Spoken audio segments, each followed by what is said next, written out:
할렐루야, 좋은 아침입니다. 안녕히 주무셨습니까?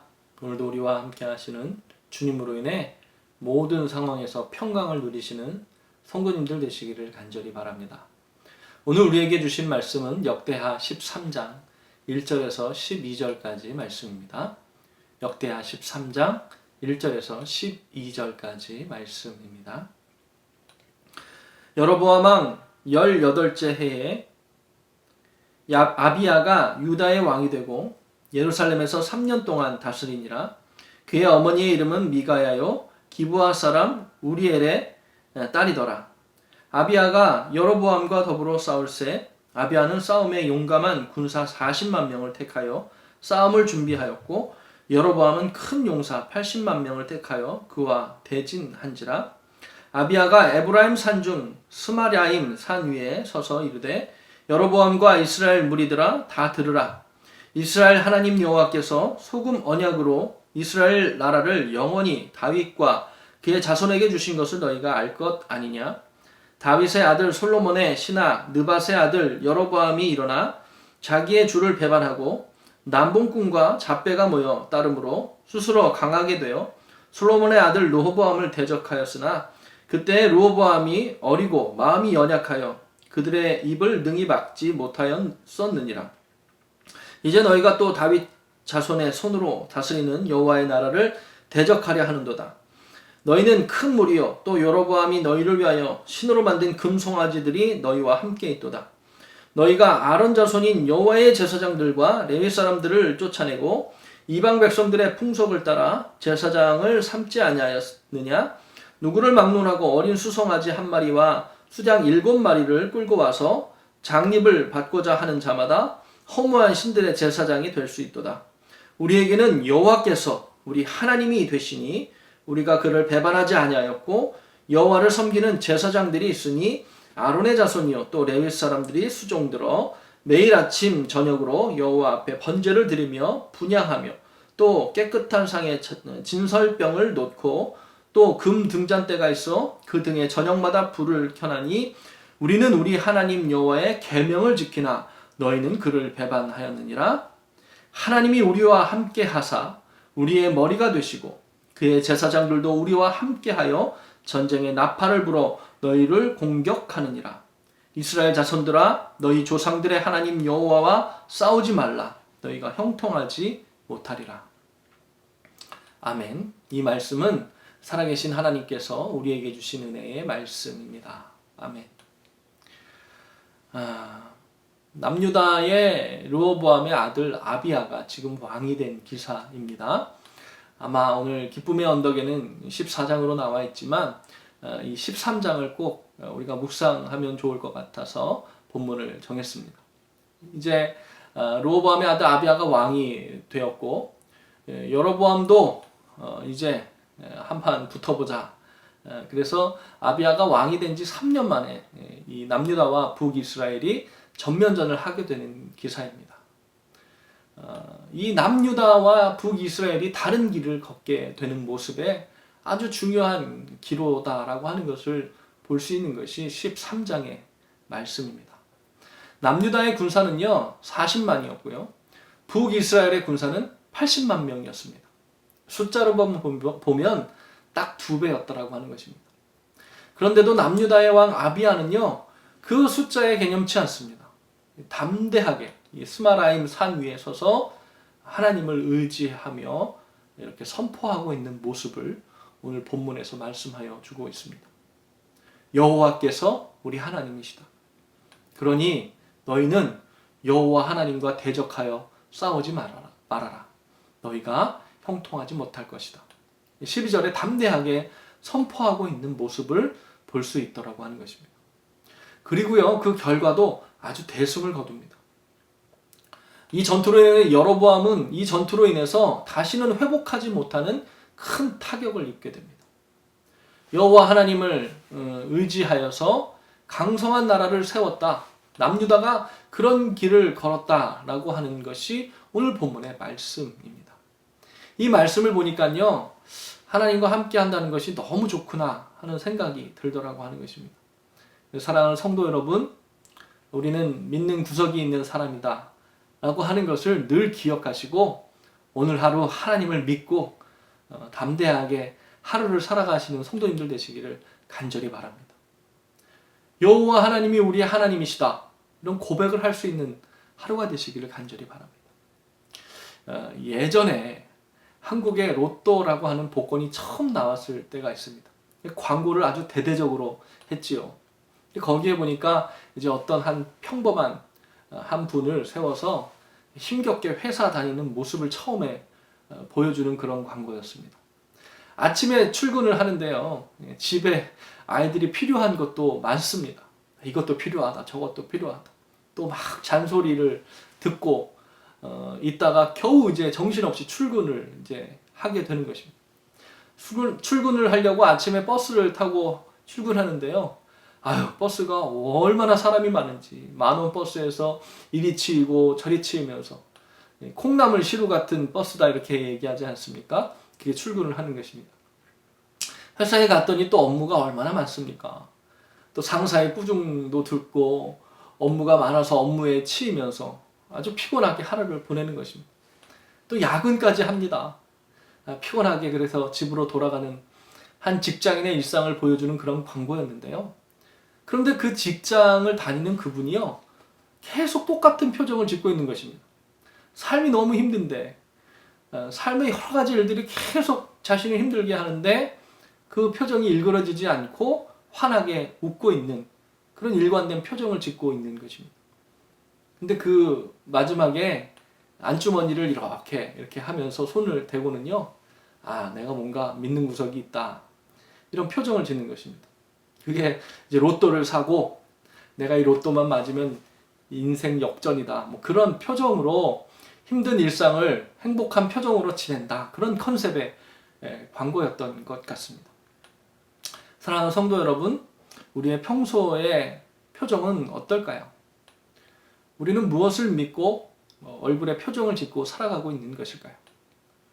우리는 하나님을 믿음으로 환한 표정으로, 소망을 가진 표정으로 살아갈 수 있으면 참 좋겠습니다. 할렐루야. 하나님을 믿으니 우리는 어떠한 일이 와도 견딜 수 있다. 우리가 믿음을 가지고 살아가는데 당하는 수치와 모욕을 하나님은 칭찬과 명성으로 바꾸어 주실 그런 분이다. 그런 하나님을 내가 믿고 사니 어떤 순간도 흐뭇한 표정으로 견뎌낼 수 있고 내가 소망의 표정을 가지고 하루를 살아갈 수 있구나. 그런 믿음을 가지고 살아가는 하루가 되시기를 주님의 이름으로 축원을 드립니다. 갈대상자라고 하는 책을 잘 아시지요? 한동대학교 총장이신 김영길 총장님의 부인 되시는 김영애 사모님이 쓰신 책입니다. 그 책은요, 한동대를 대학교를 세우면서 있었던 여러 가지 에피소드들을 신앙의 간증으로 엮어서 쓰여진 책입니다. 참 감동 깊게 봤던 기억이 납니다. 그 책이 나오고 이렇게 간증하시는 기사를 봤는데요. 이런 에피소드를 소개하시는 것을 들을 수 있었습니다. 김영길 총장님이 한동대를 세우는 과정에서 많은 어려움이 있었다라고 하는 거 잘 아시죠? 그런데 어느 날인가 이건 정말 심했다. 정말 우리 남편이 지식인이고 학교를 세우는 총장으로서 이렇게 일을 하는데 야, 저건 정말 감당하기 힘든 아주 모욕적인 일이다. 그런 생각이 드는 일을 당하신 적이 있다라고 하는 것입니다. 이 부인인 자기가 보기에도 야, 저건 우리 남편이 정말 견딜까? 그런 생각이 들 정도의 일이었답니다. 사람이 그런 일 당하면 왜 밥도 못 먹고 잠도 못 자고 몸이 상하게 되지 않습니까? 사모님이 그런 걱정이 들 정도의 일을 겪으셨다라고 하는 것입니다. 그래서 자기 남편 걱정하면서 이렇게 바라보는데요. 자기 남편이 평소와 똑같이 밥 먹고요. 잠도 너무 태평하게 잘 자고요. 표정이 아주 이렇게 평안하더라고 하는 것입니다. 오히려 이게 더 걱정이 되는 것이죠. 야, 우리 남편이 너무 충격받아서 정신이 이상해졌나? 그런 걱정이 들 정도로 정말 아무 일이 없는 것처럼 그렇게 지내시더라고 하는 것입니다. 그러니까 이 사모님이 오히려 답답한 생각이 들어가지고요. 남편을 붙들고 이렇게 따지듯이 물으셨답니다. 아니 당신 그렇게 힘든 일을 당하고도 당신 그냥 그렇게 밥이 넘어갑니까? 잠이 와요? 잠이 와? 뭐 그렇게 닥달했더니요. 그 김영길 총장님이 그러시더라는 것입니다. 아유 나는 죽었는데 뭐 죽은 사람이 뭔 감정이 있어. 나는 죽었는데 십자가 앞에서 자기의 자아는 죽었다 이렇게 말하시는 것이죠. 이 일은 하나님이 하시는 것인데 이거 하나님 위해서 하는 거고 하나님이 하시는 일인데 내가 하는 것 아닌데 내가 뭐 감정 상할 일이 있냐고 이렇게 대답하시더라고 하는 것입니다. 아 정말 대단한 믿음 아닙니까? 정말 하나님을 온전히 의지하고 하나님을 온전히 믿지 않고서는 그런 행동과 태도가 나오기 힘들다라고 하는 것을 보게 되더라고 하는 것입니다. 우리 성도님들도 그렇게 하나님 믿으시기를 주님의 이름으로 축원을 드립니다. 세상에 파는 복권, 로또 하나를 사고도 그렇게 사람들이 든든해하고 소망을 가지고 살아가는데 우리는 하나님이 나의 기도를 들어주시고 나와 함께 하고 계시고 동행하고 계시고 나를 돕고 계시고 나를 위해 예비하고 계시다는데 우리 담대한 믿음을 가지고 살아야 되지 않겠느냐 하는 것입니다. 우리 모두가 좀 하나님 믿고 담대하게 선 하루가 되기를 간절히 소원합니다. 우리에게는요 믿는 구석이 있습니다. 하나님이 우리 편이시기 때문이다라고 하는 것입니다. 그러므로 우리가 기억해야 될 것은요 하나님을 의지할 때 너무 숫자를 개념해서는 안 된다. 숫자를 중요하게 여겨서는 안 된다라고 하는 것입니다. 오늘 본문에 보니까요 군사의 숫자가 정확하게 기록되어 있는데 남유다는 40만이고 북이스라엘은 80만이었다라고 하는 것입니다. 딱 2배의 숫자를 가지고 있었습니다. 그런데 결과가 어떻게 되었습니까? 결국에는요 더 적은 숫자의 남유다가 대승을 거두었다라고 하는 것입니다. 왜입니까? 하나님을 의지했기 때문이다라고 하는 것입니다. 로마서 8장 37절에 이렇게 말씀합니다. 그러나 이 모든 일에 우리를 사랑하시는 이로 말미암아 우리가 넉넉히 이기느니라. 주님의 사랑으로 우리는 세상을 넉넉히 이기게 될 줄로 믿습니다. 숫자의 크고 적음 때문에 이기고 지는 것이 아닙니다. 주님이 우리와 함께 하시기 때문에 그런 숫자는 정말 숫자에 불과한 것이다. 이렇게 고백할 수 있어야 된다라고 하는 것이죠. 대적의 숫자, 우리 어떤 육체적인 나이, 어떤 건강의 수치들, 물질적인 어떤 그런 재정의 숫자들, 그것이 중요한 것이 아니라 주님이 그 일을 기뻐하시는가, 내가 주님 편에 서 있는가가 정말 중요하다라고 하는 것을 말씀을 통해 늘 발견하게 되는 것입니다. 저는 그리스도인들이 일부러 가난해져야 된다, 그럴 필요는 없다고 생각합니다. 많이 주시면 좋지요. 많이 주시면 많이 나누면서 살면 되지 않겠느냐. 그렇지 않습니까? 축복의 통로가 되고 우리가 어떤 복의 근원이 되고 우리에게 어떤 축복을 부어주시면 하나님 일에 귀하게 쓰고 이웃을 돕는 데 쓰고 나누고 베푸는 삶을 살면 되지 않겠느냐, 그런 생각을 하게 됩니다. 그런데 우리가 항상 그 숫자가 많으려고 연연할 때 우리는 결국 그 숫자에 집중하게 되고 하나님을 놓치게 되더라고 하는 것입니다. 늘 이렇게 베푸는 분들 보면요, 나누고 베푸는 데는요, 어떤 것을 많이 가져서, 내가 뭔가 많이 가져서 그렇게 나누게 되는 것은 아니다라고 하는 것을 보게 되더라고 하는 것입니다. 많이 가졌다고 다 잘 나누고 베푸는 삶을 사는 것은 아니더라고 하는 것이죠. 나는 하나님이 채워주실 것이다, 이런 믿음을 가진 분, 적은 것을 가지고도요, 이거 하나님이 나에게 주신 것이다, 이렇게 생각하는 분들이요, 아름답게 나누고 베풀며 살더라고 하는 것입니다. 그런 분들 보면 삶이 평안하지요. 하나님의 은혜가 있다라고 하는 것을 발견하게 되지요. 그건 숫자의 크고 작음의 문제가 아니더라고 하는 것입니다. 또 우리의 삶 가운데에 숫자적으로 부족한 것 때문에 위축되지 않기를 간절히 바랍니다. 왜냐하면 우리가 하나님 편에 서 있기 때문입니다. 우리가 하나님 편에 서 있지 않다면 걱정해야 되겠지요. 근데 하나님 편에 서면 아무리 숫자가 작아도 하나님으로 말미암아 넉넉히 이기게 된다라고 하는 것을 믿으시기를 간절히 축원합니다. 하나님 편에 서서 세상을 넉넉히 이기는 우리 사랑하는 성도님들 되시기를 주님의 이름으로 축원을 드립니다. 그러므로 오늘 하루 하나님을 입으로 시인하고 믿음으로 고백하는 하루가 되셨으면 좋겠습니다. 오늘 본문에 보면 남유다의 왕 아비야가 스마라임 산 위에서 여로보암의 80만 대군을 향해서 아주 담대하게 외치는 장면이 나옵니다. 너희는 정통이 아니다. 배반해서 세운 역적의 나라가 아니냐. 게다가 너희가 하나님을 잘 섬기는 것이 아니라 우상을 섬기는 자들이고 제사장들도 그냥 레위인을 통해서 세운 것이 아니라 너희가 그냥 아무나 세웠지 않느냐. 그런 너희가 감히 우리를 이길 수 있을 것 같으냐? 여호와께서 우리 하나님이 되시니 너희 조심해라. 감히 하나님과 대적하려고 해서 싸우려고 하지 말아라. 이렇게 담대하게 선포하고 있더라고 하는 것입니다. 우리가 가진 믿음과 신앙을 입으로 그리고 삶으로 담대하게 선포하는 하루가 되시기를 주님의 이름으로 축원을 드립니다. 결과는 분명합니다. 여로보암의 군사가 80만 명이었고 엄청나게 훈련이 되었는지 어땠는지 모르겠지만 50만 명이 엎드려지게 됩니다. 나중에 이 전쟁으로 인해서 입은 타격으로 말미암아 여로보암을 회복하지 못하게 되고 결국 그 왕조는 망하게 됩니다. 그리고 이렇게 말씀을 담대하게 선포한 아비야는 점점 강성하여져서 나라를 잘 이끄는 왕이 되었다라고 하는 것입니다. 입으로 하는 말씀의 선포가 그만큼 중요합니다. 믿음으로 선포하는 것 그만큼 중요하지 않습니까? 입으로 선포하고 시인할 때 그 말씀이 우리의 삶 가운데 살아 숨쉬는 능력이 되더라고 하는 것입니다.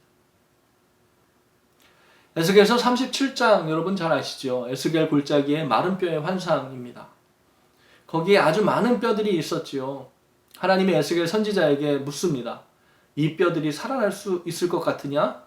그러니까 에스겔이요, 여호와여, 이건 제가 모릅니다. 주께서 아십니다. 그렇게 대답합니다. 그러니까 하나님께서 이 뼈들에게 대언하라 이렇게 말씀하십니다. 너희 마른 뼈들아 여호와의 말씀을 들을지어다 내가 생기를 너희에게 들어가게 하리니 너희가 살아나리라. 이렇게 대언하라고 말씀하십니다. 아니 그냥 하시면 되지요. 왜 에스겔 선지자의 입을 통해서 꼭 대언하게 하셨을까요? 어떻든 그래서 에스겔 선지자가 이렇게 대언을 합니다. 에스겔 선지자가 대언을 합니다. 그랬더니요, 이 뼈, 저 뼈가 맞아 들어가서 뼈들이 서로 연결되더라라고 하는 것입니다. 나중에 힘줄과 살들이 생기고 그 생기가 불어넣어지니까요, 이 하나님의 군대가 되더라고 하는 것이죠. 하나님이 그냥 하시면 될 텐데 굳이 에스겔 선지자에게 대언하라고 하신 이유가 무엇이었을까요? 대언했더니 그 이유를 알지 못하지만 하나님이 대언하라 하셔서 대언했더니 살아나게 되고 큰 군대를 이루더라고 하는 것입니다. 로마서 10장 10절에 이렇게 말씀하고 있습니다. 사람이 마음으로 믿어 의에 이르고 입으로 시인하여 구원에 이르느니라. 입으로 시인하고 선포하라고 하는 것이죠. 말씀을 삶 속에 나타내고 실천하며 살라고 하는 것입니다. 그러면 그 말씀은 우리의 삶 속에 살아 숨쉬고 능력으로 나타나게 된다라고 하는 것입니다. 말씀을 맺겠습니다. 하나님을 온전히 의지하는 성도님들 되시기를 간절히 바랍니다. 그러면 숫자가 중요치 않게 되는 것입니다. 내가 어떤 숫자적으로 충만함이 있든지 없든지 넉넉하든지 그렇지 않든지 세상을 이기면서 살게 되는 것은요, 하나님에 의해서 세상을 이기게 된다라고 하는 것입니다. 말씀을 입으로 선포하며 믿음을 고백하며 사는 하루가 되시기를 간절히 바랍니다. 그러면 말씀이 우리의 삶에 능력으로 나타난다라고 하는 것입니다. 그냥 마음으로만 생각하지 말고 믿음으로 선포하라고 하는 것입니다. 입으로 고백하라고 하는 것입니다. 내 삶으로 나타내라고 하는 것입니다. 가정에서도 말씀을 크게 읽게 하고 삶 속에서도 그 말씀대로 살려고 몸부림칠 때 우리의 삶의 영적인 능력이 구체적으로 나타나고 그 영적인 권위가 살아나게 된다라고 하는 것입니다. 악한 영이 말씀을 우리가 선포할 때 한 길로 왔다가 7길로 쫓겨가는 역사가 나타나게 된다라고 하는 것입니다. 오늘도 귀한 하루 되시고 말씀의 은혜가 넘치시고 그 말씀을 삶 속에 선포하며 놀라운 말씀의 능력을 경험하시는 우리 사랑하는 성도님들 되시기를 다시 한번 주님의 이름으로 축원을 드립니다. 기도하시겠습니다. 사랑의 하나님 감사합니다. 내가 누구를 의지하는가? 숫자를 의지하는가? 하나님을 의지하는가? 오늘도 하나님을 바라보게 되기를 간절히 소원합니다. 우리 눈에 보이는 것들로 인해서 우리가 숫자로 인해서 마음이 흔들릴 수 있지만 오늘 우리가 주님을 바라볼 때 우리 안에 부어주시는 그 놀라운 은혜로 말미암아 세상 가운데서 넉넉히 이기게 하여 주시옵소서. 하나님, 우리가 입술로 말씀을 고백하며 믿음을 우리의 말씀으로 우리의 말로 고백하며 나아가게 되기를 간절히 소원합니다. 주님, 우리의 삶에 말씀을 실천하며 우리의 믿음을 삶에 나타내며 살아갈 수 있도록 성령께서 인도하여 주시옵소서. 우리 사랑하는 성도님들의 가정과 기업 가운데에 놀라운 영적인 권위와 능력이 나타나게 하셔서 악한 영이 한 길로 왔다가 일곱 길로 쫓겨가는 역사가 나타나게 하여 주시옵소서. 이 모든 말씀 존귀하신 우리 구주 예수 그리스도 이름으로 간절히 기도하옵나이다. 아멘. 할렐루야. 내일은 거룩한 성일입니다. 우리 주일 예배를 위해서 기도해 주시고 또 우리 모든 성도님들 서로서로를 위해서 함께 중보 기도해 주시기를 부탁을 드립니다. 시간 함께 기도하시겠습니다.